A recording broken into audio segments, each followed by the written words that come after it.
Good morning students. Online classes में फिर से आपका स्वागत है।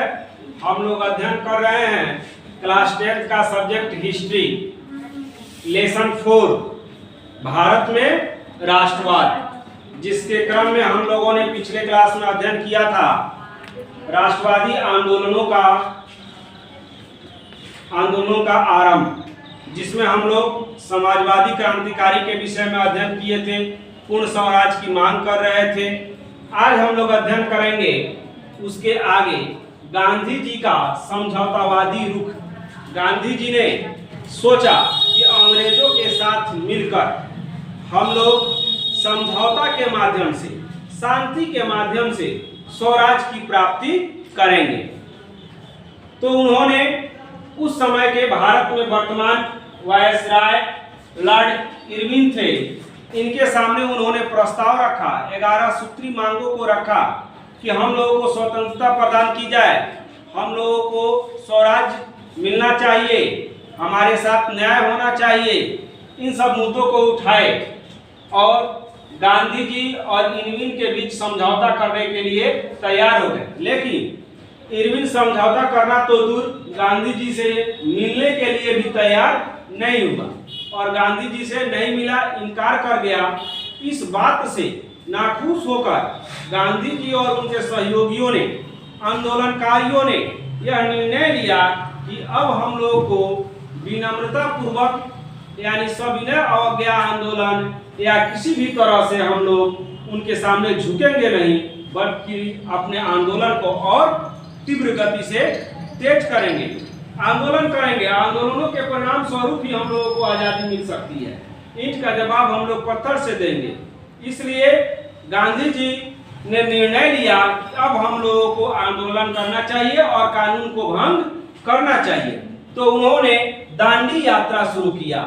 यह दांडी यात्रा 12 मार्च 1930 को साबरमती आश्रम से शुरू की गई और उनके साथ 78 अनुयायी थे, यानी इनके सहयोगी थे, जो 24 दिनों तक लगातार पैदल चलकर 250 किलोमीटर की पद यात्रा किए और उसके बाद इन लोगों ने 5 अप्रैल को दांडी में पहुंच गए थे और नेक्स्ट दूसरे दिन 6 अप्रैल को समुद्र के पानी से नमक बनाकर कानून का उल्लंघन किया, यानी कानून को तोड़ा, भंग किया।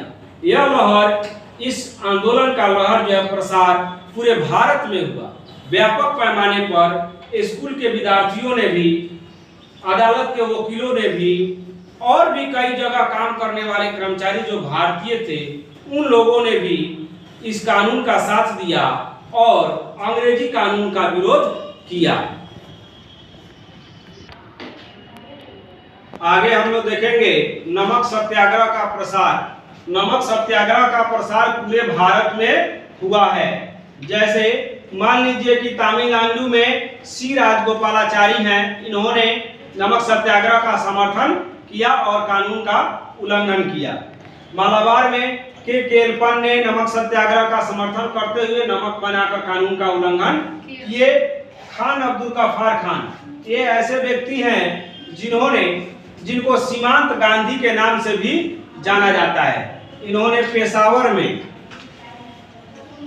पेशावर से थे और इनको सीमांत गांधी के नाम से भी जाना जाता है। इन्होंने एक संस्था बनाई थी जिस संस्था का नाम था खुदाई खिदमतगार और इस संस्था के चलते इनको लाल कुर्ती के नाम से भी जाना जाता है। और ये लोग और भी लोग थे जिन्होंने इस राष्ट्रवादी आंदोलन में भाग लिए, नमक सत्याग्रह को फैलाए।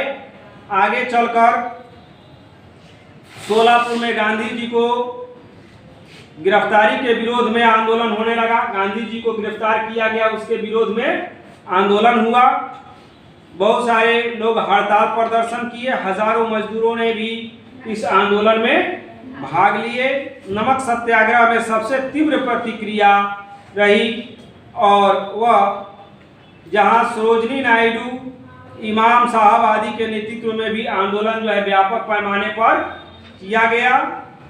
बंगाल में चौकीदारी एवं यूनियन बोर्ड इसका विरोध कर रहे थे गुजरात में एक तालुकों में कर बंदी, यानी गुजरात में जो कर लगाया गया था, टैक्स लगाया था, उस टैक्स को नहीं देने के लिए तालुकात कर बंदी नामक आंदोलन चालू किया गया।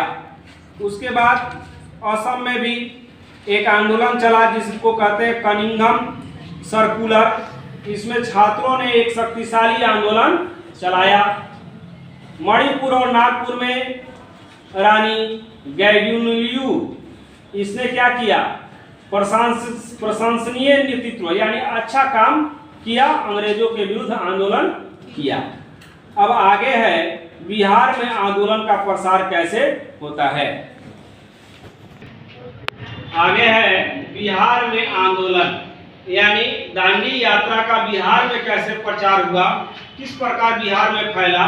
क्योंकि बिहार में तो कोई समुद्र नहीं है, इसलिए बिहार के लोग नमक बनाकर तो कानून का उल्लंघन नहीं कर सकते हैं। लेकिन उन लोगों ने चौकीदारी कर के विरोध में आंदोलन किया। चौकीदारी कर क्या था, यानी अंग्रेजों ने यह कह रखा था कि हमारे जो सिपाही हैं, चौकीदार हैं, ये लोग आपकी सुरक्षा करते हैं, इसलिए आप लोग इनको टैक्स दीजिए, पैसा दीजिए। लोग टैक्स दे रहे थे, लेकिन जब दांडी यात्रा हुआ तो बिहार वासियों ने कहा कि हम लोग इस सबको सुरक्षा की जरूरत नहीं है, हम लोग अपना सेल्फ सुरक्षा कर लेंगे, इसलिए हम लोग कोई कर पे नहीं करेंगे।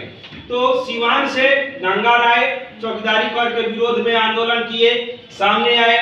उसी तरह से बिहार के अन्य जिलों में जैसे गया, भागलपुर, मुंगेर, बाढ़, मोकामा, बढ़िया, बेगूसराय, इन सब क्षेत्रों में धीरे धीरे चौकीदारी कर के विरोध में आंदोलन होने लगा।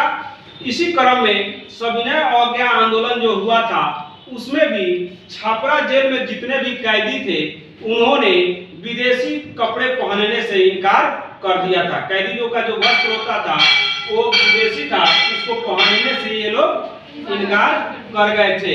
और पटना जिले में श्रीमती हसन इमाम और विद्वासिनी देवी ने चौकीदारी कर को आगे बढ़ाया और यह कर विरोधी आंदोलन पूरे भारत में भी फैल गया। तो आज के लिए बस इतना ही। नेक्स्ट अगले वीडियो में हम लोग इसके अगले पॉइंट के बारे में अध्ययन करेंगे। तब तक के लिए आप सभी को धन्यवाद।